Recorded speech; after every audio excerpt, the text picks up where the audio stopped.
प्रदेश की मंडियों में आज से गेहूं की खरीद शुरू हो चुकी है और मंडियों में तमाम व्यवस्थाओं की सरकार की तरफ से पहले ही आदेश दे दिए गए थे। फिलहाल हम टिगांव की अनाज मंडी में आपको तस्वीरें दिखा देते हैं। देखिए, बिल्कुल साफ सफाई पहले ही यहां कर ली गई है और जो सरकार की तरफ से आदेश जारी किए गए थे उसके हिसाब से अधिकारियों ने और विभागों ने अपनी अपनी तैयारी की है। और चूंकि खुद नोडल एजेंसी है खाद्य आपूर्ति विभाग, डीएफएससी मौके पर पहुंची हैं, कविता परिहार, उनसे भी बात कर लेते हैं क्योंकि व्यवस्थाओं का जायजा खुद लेने तमाम मंत्री भी पहुंच रहे हैं और अधिकारी भी पहुंच रहे हैं। मैम, नोडल एजेंसी आप हैं, कौन कौन सी अलग आपके अलावा एजेंसियां खरीद कर रही हैं प्रदेश? हमारे यहाँ पे फूड सप्लाई के अलावा HWC, हरियाणा वेयर हाउस और हैफेड, ये 3 एजेंसियां मिलकर जो कि पूरी खरीद करेंगी फरीदाबाद जिले में। फरीदाबाद में कितनी मंडियां हैं और कौन कौन सी एजेंसी कहाँ कहाँ खरीद करेंगी? जी, फरीदाबाद में कुल मिला के हमारे पास 5 मंडी हैं, जिसमें से कि एक कच्ची मंडी है और इसमें हमारी है सबसे बड़ी मोहना मंडी, उसके बाद आएगी बल्लभगढ़ मंडी, टिगांव मंडी और ओल्ड फरीदाबाद मंडी। NIT मंडी पहले थी, अभी नहीं है। और जो फतेहपुर बिलोचे वो कच्ची मंडी है। खरीद सेंटर है वो एक तरह से? जी, खरीद प्रोक्योरमेंट सेंटर है। अच्छा, दूसरा एक सवाल ये है कि तो एक टारगेट रखा गया है जिले में कि इतनी खरीद इस बार होगी और पिछला कितना था? जी, पिछली बार जो पिछली बार हमारा परचेज हुआ था जिले के अंदर वो 80,000 मैट्रिक टन हुआ था। अब की बार अबव 90 मैट्रिक टन इसका टारगेट रखा गया है।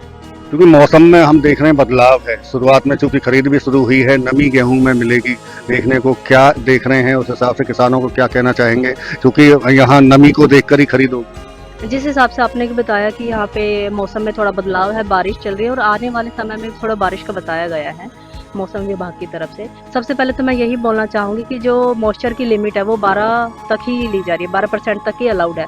अगर 12 से 14 भी हो जाते हैं तो वहाँ पे कट लग जाएगा। कट का मतलब है 26 रुपये पर क्विंटल काटा जाएगा किसान की तरफ से। तो किसानों से यही रिक्वेस्ट की जाएगी कि आप अपना जो भी गेहूँ लेके आ रहे हैं उसको सुखा के लाएं, ताकि यहाँ पे आने के बाद उसको सुखाने में और वो सब करने में समय आपका खराब ना हो।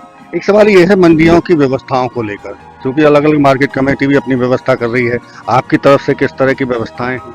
जी, हमारी तरफ से पूरा हमारे यहाँ पे AFSO और हमारे जो इंस्पेक्टर है उनकी टीम रहेगी। वो यहाँ पे पूरा गेट के एंट्री पास से लेके बायोमेट्रिक, प्रोक्योरमेंट और जो ऑक्शन होती है और साथ में एग्जिट होता है, वहाँ पे किसी भी तरह की अगर कोई प्रॉब्लम आती है तो हमारी टीम वहाँ पे सोल्व करेगी। तो वो ग्रीवांस यहाँ पे एक कमेटी बनती है, उनके खुद मेंबर भी हैं। Food and supply department nodal agency है, बाकी जो एजेंसी आपने वेयर हाउस का जिक्र किया है, फेड का किया, क्या उन पे भी नजर रही? जी बिल्कुल, तीनों एजेंसियों को एक दूसरे के साथ सहयोग के साथ ये कार्य करना है और हमारे जो फरीदाबाद जिले में खरीद आई है इसमें किसी भी तरह की कोई देरी ना हो, समय पे सब कुछ हो जाए, तो एक दूसरे के साथ कोऑर्डिनेट करके चलेंगे। बारदाने को लेकर क्या अपडेट है अभी तक?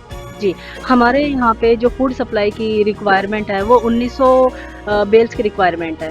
हमारे पास यहाँ पे 123 बेल्स ऑलरेडी प्रेजेंट थी।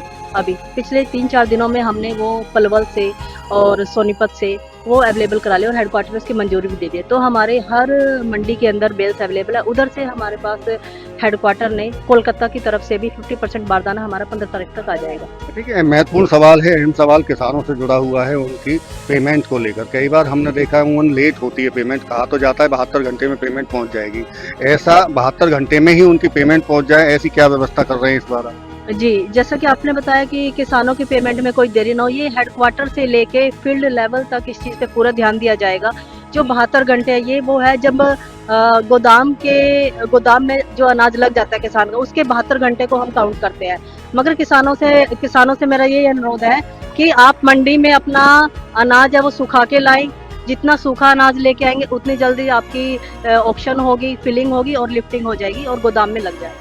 बिल्कुल, ये थी हमारे साथ में कविता सिंह परिहार, DFSC फरीदाबाद, जो बता रही हैं कि किस तरह से किसान अपनी जब फसल को लेकर आए तो उसे सुखाकर लाएं। इसके साथ साथ में तमाम मंडियों के बीच में व्यवस्थाएं की गई हैं, किसानों को वक्त पर पेमेंट पहुंचे इसकी भी व्यवस्था सुनिश्चित की जा रही है। लेकिन चूंकि जिक्र इन्होंने किया है एक 12% नमी का, अगर उससे ज्यादा नमी फसल में होती है तो उसकी खरीद नहीं होगी, अगर खरीद होगी तो कट लगेगा, ऐसा उनकी तरफ से बताया गया। आप बता देते हैं, आपको देखिए तस्वीरों में दिखा रहे हैं कि किस तरह से इस नमी को चेक किया जाता है। एक मीटर है इनके पास में, डिपार्टमेंट के पास में, वो जब किसान यहाँ अपनी फसल लेकर आएगा गेहूं तो उसको यहाँ चेक इस तरह से किया जाएगा। क्या कैसे चेक करते हैं इसको, क्या है ये?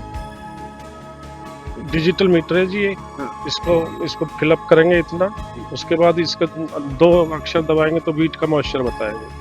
ये अब automatic अगर इसका तुरंत दिखाएगा। तुरंत दिखाएगा कितना आया है? इसका अभी 13 मुश्तरा 13। और आज जो खरीद का पैमाना है वो कितना है? 12 है। तो अब क्या करेंगे इसका? 13 पे ऊपर कट लगेगा, पहले इसको सुखाएंगे। इस पे कट लगेगा, जमींदार कोई भी कट नहीं, इस पे 26 रुपए कट लगेगा पर क्विंटल, और जमींदार कोई कट नहीं लगवाएगा। 12 तक ही विदाउट कट हमारी परचेज। नहीं वो तो ठीक है, लेकिन आप जैसा जिक्र कर रहे हैं कि कोई कट नहीं लगवाएगा, तो फिर व्यवस्था विकल्प क्या है? शाम तक हम जी बताइए। इसमें मैं आपको एक क्लैरिफाई करना चाहूंगी कि जो ये कट है, इस केस में अगर किसान अपना मॉइस्चर वाला गेहूं लेके आते हैं तो यहाँ पे जो आड़ती है वो उसको सुखाने की व्यवस्था करेंगे, उसको फैलाएंगे। अगर इनकेस बारिश आ जाती है इसको तिरपाल से ढकेंगे भी, तो ये व्यवस्था मंडी के अंदर आड़तियों की तरफ से। बिल्कुल बड़ी बात कह रही है। देखिए, अगर कोई ऐसे ही किसान अगर नमी जिसमें गेहूं में है उसको लेकर आते हैं तो फिर आड़ेती उसकी फसल को सुखाएंगे, और जब तक नमी ये 12% पर आती है उसके बाद में उसकी खरीद होगी। चूंकि किसानों का नुकसान भी ना हो, इसलिए पहले से ही किसानों को ये बताया भी जा रहा है कि अपने गेहूं को यहाँ सुखा कर लाएं। फरीदाबाद से देवेंद्र कौशिक, खबरें अभी तक।